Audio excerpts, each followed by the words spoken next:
Okay, welcome to The Secrets of Stylish Women. This is episode 3.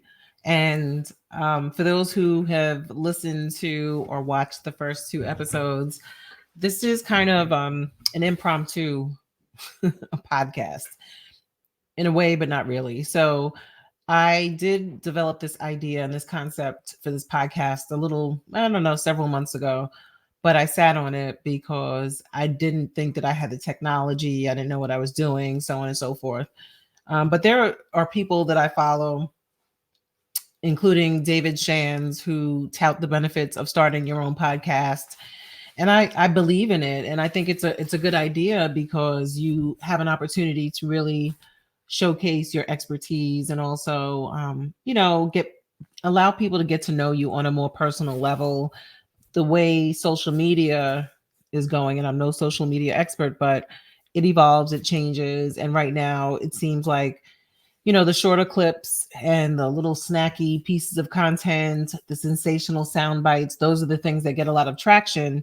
But do they really demonstrate who you are and the breadth and the depth of your, again, knowledge, expertise, and even in terms of showcasing your personality? So, the Secrets of Stylish Women is going to allow you a chance to get to know me on a deeper level. For those who are following me for style related information, you'll get more of a thought process in terms of how I think about style, the things that I actually do when I work with clients, tips, tricks, behind the scenes, info, and all that stuff. So, stay tuned if you're interested in that. And I give you the perspective of a woman who is in middle age and probably beyond at this point. But the perspective of a woman who has experienced some things and is in the process of an evolution. I'm going through an evolution in terms of who I am as a person. My style is going through an evolution. My perspective, we're constantly undergoing transformations, and middle age is a special place for women. And I think there is a lot of uncharted territory when it comes to women in middle age. And, I'm throwing my hat in the ring in terms of a perspective, as a personal stylist, as a mother, as a woman, a bunch of things. So here's my perspective. Here's my podcast. Welcome to The Secrets of Stylish Women. And today you're getting another episode with just me. And this is a pre-recorded episode. I will be going live with certain episodes at certain times. And on April 20th at 10 a.m., I will be chatting with my first guest. And I haven't revealed yet who it is. I know who it is. So this is going to be a really interesting conversation. I'm looking forward to it. And I want you to stay tuned because I'll be sharing the details on how to tune in for my first live guest on The Secrets of Stylish Women. And I'm looking forward to it. And so just to remind you, the format of The Secrets of Stylish Women is when I do my solo episodes, I'm going to open up and ramble about something or other. And I'm going to give you a style secret. And then I'm going to ramble on about something else. And I'm going to close with another secret. This secret, the second secret, is not going to necessarily be related to style.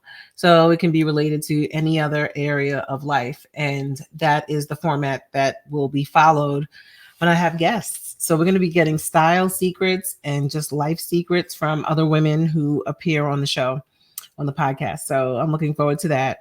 But today I'm going to kick it off with a style secret. I had one. Oh my goodness. But I forgot it that quick. Hang on. Let me drink some water. Oh, and I do my water in wine glasses. So today I love this shape. It's water in a wine glass just because. And so I'm going to kick it off with a style secret. Let's see where I'm coming from today. I had a good one too. Oh boy. I should have jotted it down. Okay, let me think about this. Okay, so here is a style secret. So I wear glasses. I started wearing glasses officially when I was in 5th grade. And at the time, the glasses in hindsight, they weren't very attractive. And I guess I kind of knew that at the time. So I always felt nerdy with my glasses. And I didn't realize until much later in life that you can actually build an eyewear wardrobe, and you can actually use your eyewear as what I would call it. I would say take a flaw and turn it into something fabulous. So once I realized that I can use my eyewear to make a statement, I started developing or building eyewear collections, and it doesn't have to be an extensive collection. For me, I have a pretty heavy duty prescription, so I really need to invest money in the high quality lenses. So that eats up a lot of money. And then, the high prescription, and I have progressive lenses and the gradient tints and the that. So glasses can be an investment, but they can also be a great way, an easy way, a low lift way to improve your personal style. Because if you have a pair of cool, unique glasses, you're always going to look cool, even if you don't have on a cool outfit. So even if you don't wear prescription eyewear, invest in some interesting frames. Use them as an opportunity to showcase your personality, to carve out a new identity for yourself. Think about Clark Kent and Superman. Can we talk about that for a second?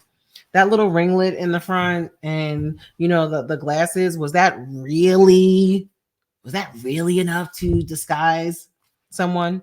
Okay, perhaps. And I suppose eyeglasses can be a way to transform yourself. I wouldn't say that they would turn you into a completely different person, but they can, I suppose, right? Depends on how hard you lean into the character, but use eyewear as a way to instantly improve your personal style.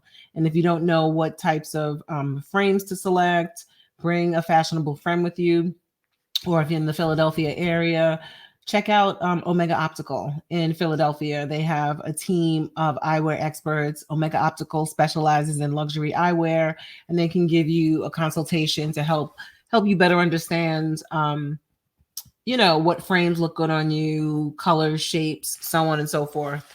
So yeah, check out Omega Optical if you're in the Philadelphia area.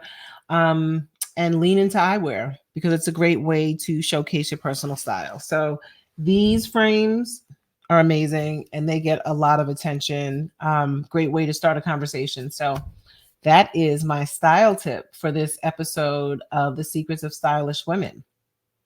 So now we're going to get into the meat of this particular episode. So more water here. So today I'm going to give you a little bit more of my story. And if you've read my book, Find Your Fabulous, you may have heard the story before. You might have seen or heard me talk about it in some of my other social media content. But I always liked style and fashion. And I always knew that it was a powerful tool. But I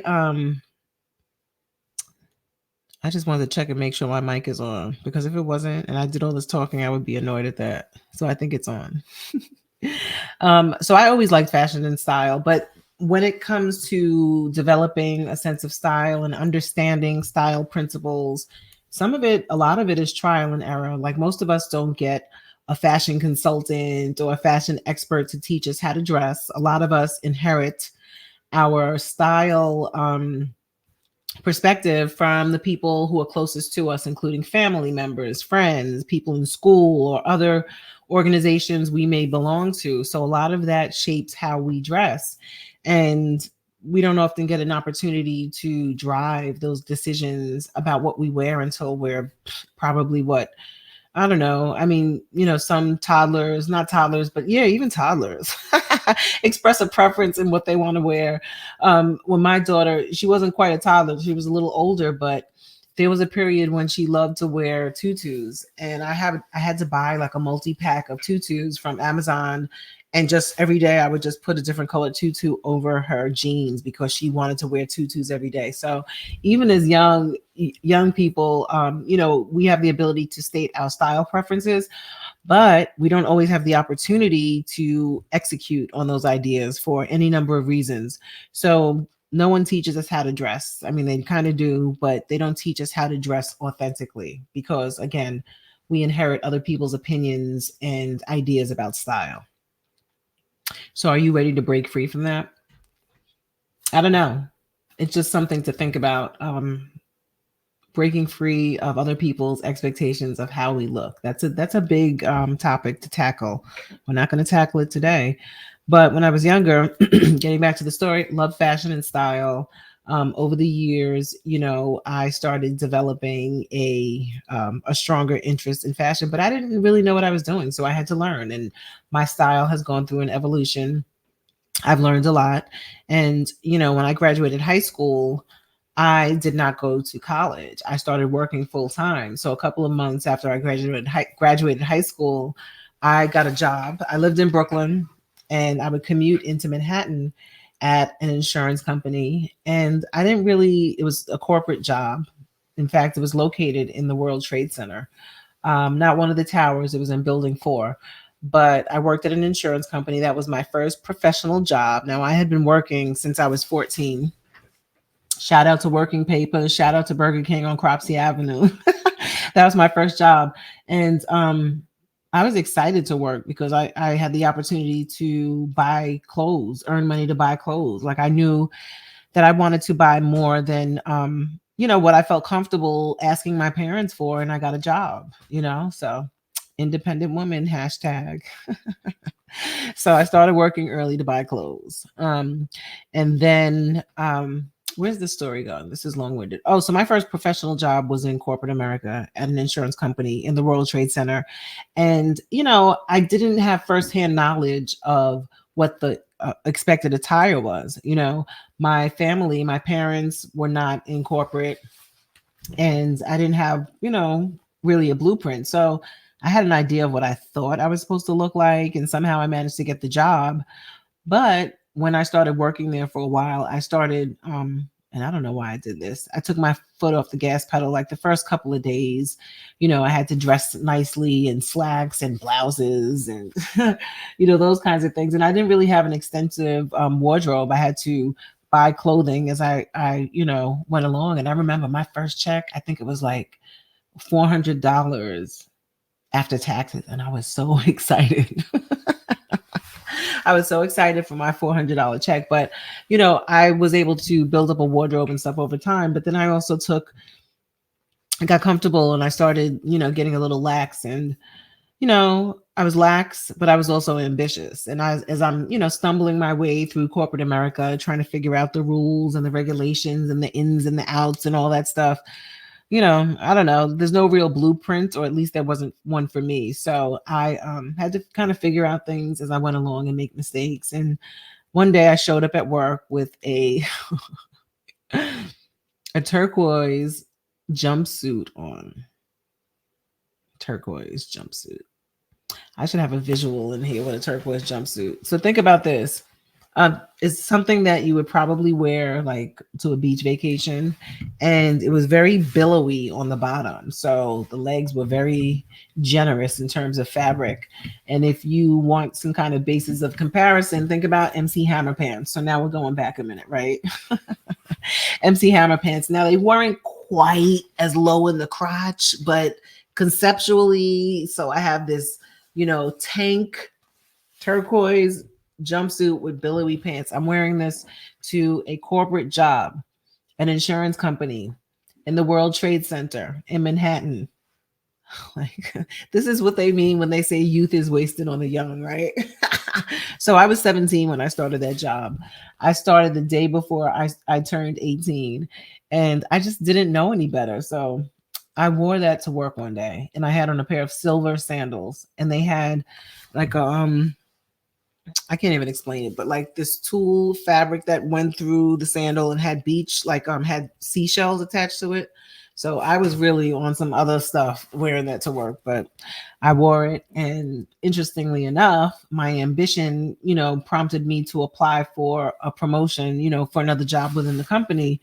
And look, things were different back then. So when I arrived at work, somehow, I guess I didn't know, I didn't remember, or I got wind of the fact that I had a job interview that day. Yes, the day that I had on that turquoise jumpsuit and silver sandals. And I don't, the interview was a blur. I don't remember exactly what happened, but I do remember understanding that even before I went in, that I was not going to get that job simply based on what I had on. So we know that style has great power, and think about how you can apply that to your life. So the lesson today is like really understanding that there's a time and a place for everything. And that should have been my style secret for today, but no, this is something that you just need to hear. Like, there's a time and a place for everything. I do believe in um expressing yourself through your style, and I do believe in adding personality, and but I also believe that, there's a time and a place for everything. So yes, you can dress professionally and still add personality to your look. But when I think about what I am trying to accomplish in life, I believe that I need to use every tool and tactic available to me that is, within the bounds of, my moral and ethical code. So I'm not out there just trying to do any and everything. But if there are things and tools and situations that I can use to my advantage, and style is one of those tools, why wouldn't I use it, right? Like, why wouldn't you? And I say this all the time. So if I know that there's a certain environment and that there's a certain expected way that people show up, I'm not going to dishonor that just because. You know what I'm saying? Like, there's often a way to, respect a dress code but still add your personal flair. And then there are situations where you can't, like, there's no wiggle room. Like, you have to abide by a dress code. There are certain uniforms. And in those situations, abide by the dress code. But that's not to say you can't have on some, cute undergarments or something that breaks the code that's a little naughty underneath, right? So I'm just saying, being flexible in your approach to style is helpful. And that's one of the reasons I don't like to limit myself. Like, I would never it's unlikely that I would ever limit my wardrobe to a specific color or a specific fabric or a specific style, because I like variety too much to limit myself. So I know that there are certain celebrities who only wear black, or certain people who only wear white, or, things like that. And that's cool because it makes getting dressed easy. So if that is your approach to style, there's no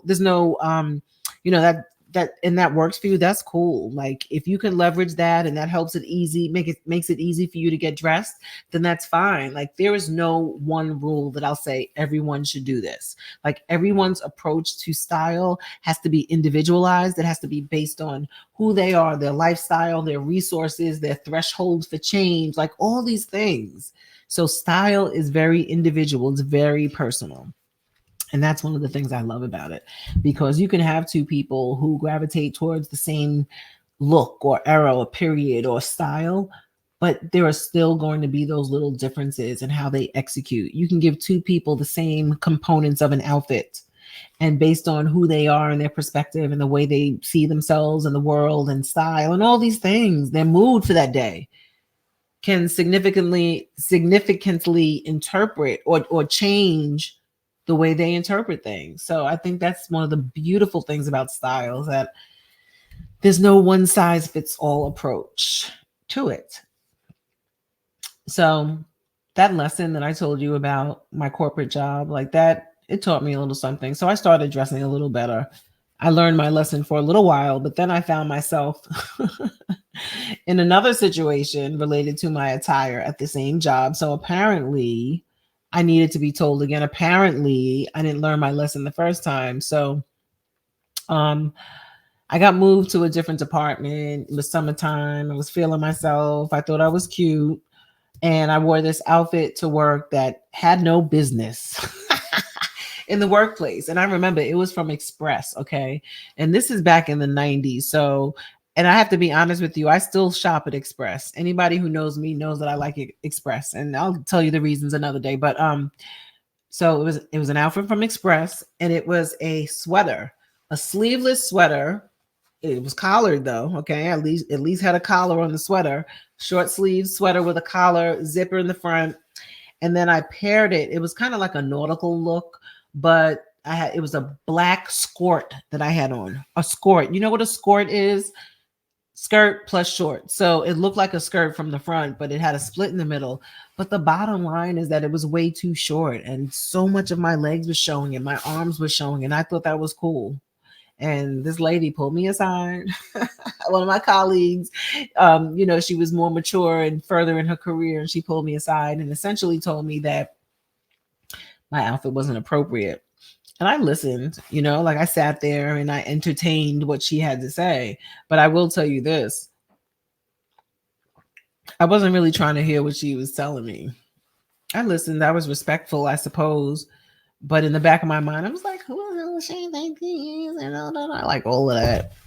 Because I wasn't trying to hear it. But I knew that deep down inside that she was right. Like, what was I doing? I wasn't happy with my job. I was still young, wasn't mature enough to say, you know what?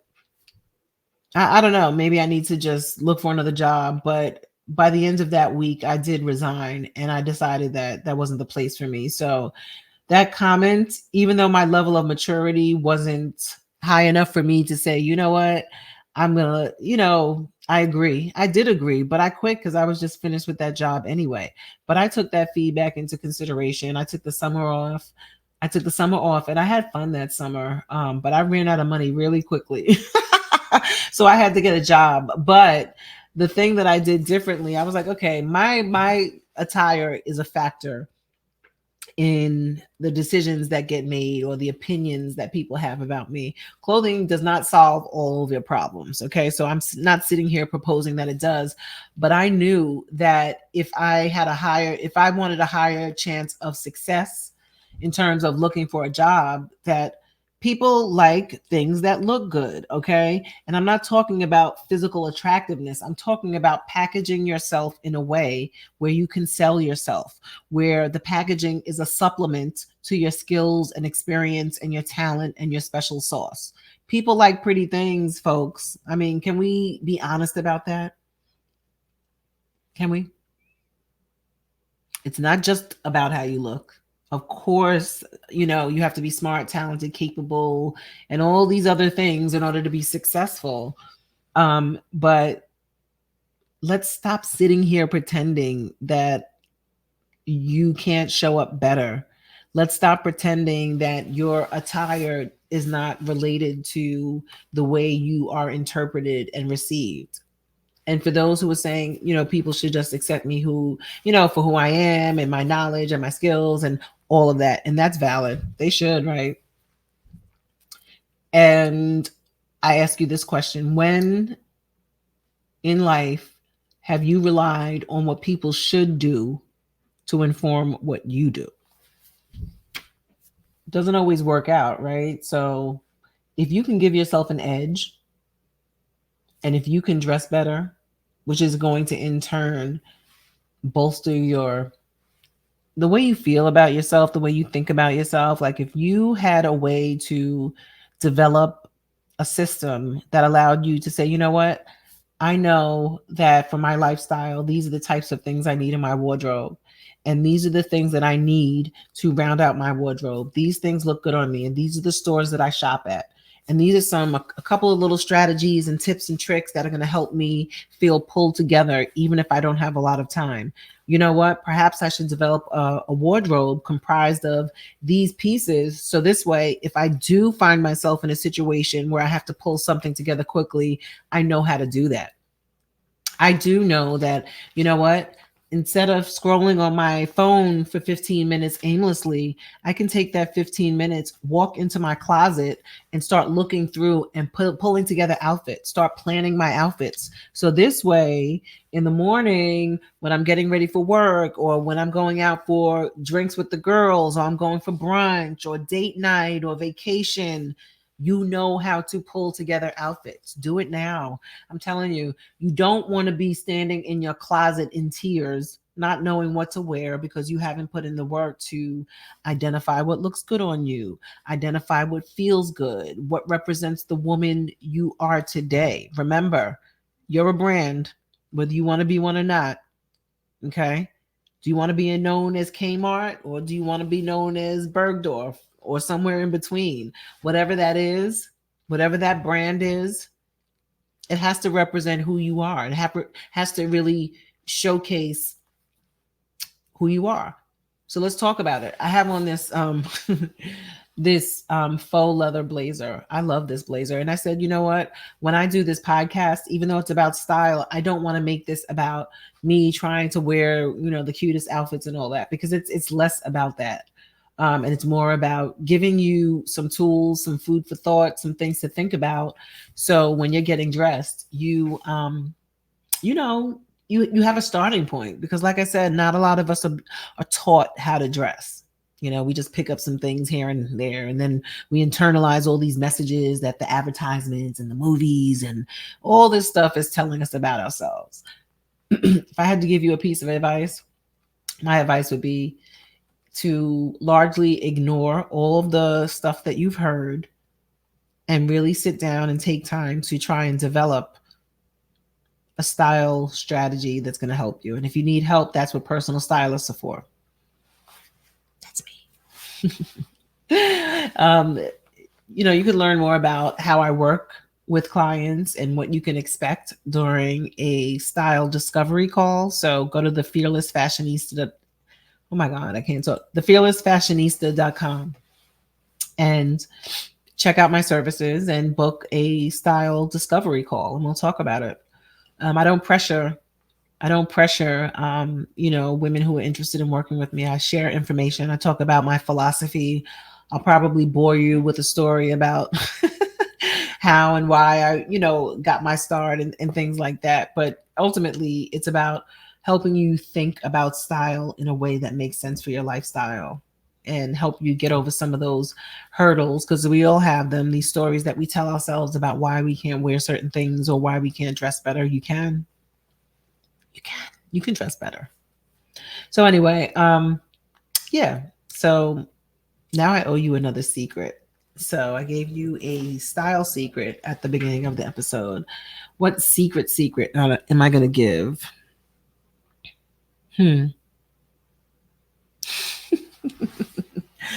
Okay. I like bread. A way to a woman's heart is by giving her bread, the kind of bread that she likes. So this is a secret. If you were ever considering courting me and you bought me a loaf of bread, depending on what kind of bread it is, it might improve your chances with me. But like I said, it has to be a certain kind of bread. So I'll leave that there. Yep. I like bread. I like brioche. I like challah. Challah. I know that is such a terrible, terrible joke. I think I'm gonna have to edit that out. Anyway, I like brioche. I like challah bread. I like potato bread. Sourdough. I like crostini. Oh God, I just like bread. Yep. Yeah, I like bread. So that's my secret, and I'm sticking to it. I'm so mad that I made that horrible joke, because now I'm going to have to edit that out. I didn't really want to have to edit it. But at some point, and maybe I won't. I probably will. Anyway. Yeah, I'm going to edit that out. But anyway, so that's my secret. I like bread. I like starch. I like rice too, to be honest with you. So that's it. Those are my secrets. And that is a little bit more about my history. In my first corporate job, I made a lot of mistakes in terms of how I dress. And let me just tell you the resolution. So when I when I started looking for a job after I quit that job, I went to the library. I started, researching how to approach a job search. And of course, there was a style component that I decided, you know what, I'm not giving anyone a reason to discount me. I know that style is important. And I guess I finally did learn my lesson. So I decided to start dressing better, more professionally. And at that time, what that meant to me was wearing suits. So I did some pantsuits and I did skirt suits, but it wasn't like black and pinstripes. They were not multicolored, but they were colorful suits. I remember I had a really nice mint green suit. That was nice. I had like different color suits, and that were very stylish. And they had these boutiques like in the streets, like in the neighborhoods in the cut near the World Trade Center. And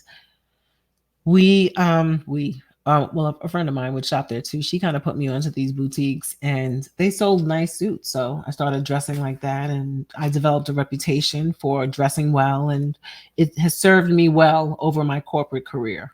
So my attire has been a way for me to differentiate myself. Um, sometimes it can run the risk of pigeonholing you into a style person and people only see you as that. So you gotta remind people that it's not just beauty. We got some brains in here too, but I would say that's one of the few negative things associated with dressing well. And look, if that's what it is, I'll take that because there's always going to be an opportunity for me to showcase my brains, but a lot of times the packaging is what can get you in the door. So when you think about trying to improve your style, don't do something that is not who you are. It has to be who you are, but in a more elevated version, or maybe a slightly more bold version. It can be slightly above where you are. Like my goal with my clients is not to transform you into something that you're not. Yes, you're going to see me with the glasses and the bold lipstick and all that, including this faux leather blazer, which I love so much. But anyway, and I said that already. But it's to get you slightly out of your comfort zone so you can be a more emphasized version of who you are. So don't think that a personal stylist is going to transform you into something you're not. That may happen over time, but you don't go from A to, X in one engagement. It's a process and it's a journey. So there you have it. Episode 3 of The Secrets of Stylish Women. And I want you to, if you haven't subscribed to my newsletter, go to thefearlessfashionista.com, thefearlessfashionista.com, and sign up. And when you sign up, you'll get a free ebook.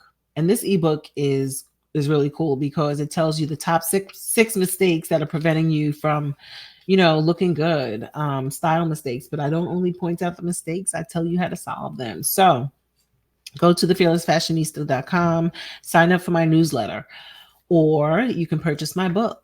And maybe I'll tell you a little bit about my book and a recent ebook that I published in the next episode. So I've taken boudoir photos. I've sat for boudoir photo shoots, and they've been enjoyable experiences. And I created an ebook to share my experience and to help other women navigate the process. So maybe I'll talk about that. I don't know. We'll see. Like I said, I'm just doing these episodes to, get my feet wet, get my flow. And I have a really exciting guest scheduled for April 20th at 10 a.m. That's going to be a live stream of my podcast. So I would like for you to join me. So follow me on Instagram, The Fearless Fashionista, The Secrets of Stylish Women. And my name is Lauren Simmonds, also known as The Fearless Fashionista. And until next time, I have to find a good way to end my podcast. But until then, you're just going to get this dry ass bye-bye and see you next time. Okay? Wait, I'm trying to find, a way to end this. Bye.